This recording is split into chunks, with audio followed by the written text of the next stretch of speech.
நின்று கொண்டிருப்பவர் Hussain bolt, வணங்குபவர் Catelyn. இது நடந்தது 2012ஆம் ஆண்டு. கேட்லின் போதைப்பொருள் உபயோகித்ததற்காக தடை செய்யப்பட்டு சீட் பட்டம் வாங்கினார்.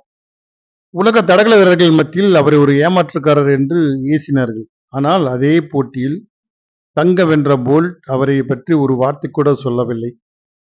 பல பேட்டிகளில் அவரை நோண்டி நோண்டி கேட்டபோது அவர் சொன்னது, கெட்லின் ஒரு திறமையானவர். அவர் போதைப் பொருளை உபயோகித்ததால் தடை செய்யப்பட்டு இருக்கலாம். ஆனால் என்னை பொறுத்தவரை அவர் போதைப் பொருளை உபயோகிக்காமல் இன்னும் முயற்சி எடுத்திருந்தால் கண்டிப்பாக என்னை கூட ஜெயிக்கலாம் என்றார். உலகம் அவர் செய்த தவறை மட்டும் பார்க்கிறது, நான் அவரின் திறமையை மட்டும் பார்க்கிறேன் என்றார்.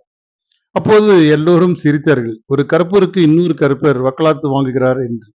ஆனால் அந்த போட்டி கெட்லினுக்குள் ஒரு பெரும் ஆறுதலை உண்டாக்கியது. 6 வருடம் உழைத்து போதைகளை விட்டுவிட்டு மீண்டும் களத்துக்கு வந்தார். அதே களத்தில் அவர் உசேன் போல்ட்டை வென்றார். அவர் தரையில் அமர்ந்து போல்ட்டை வணங்கிய காட்சிதான் இது.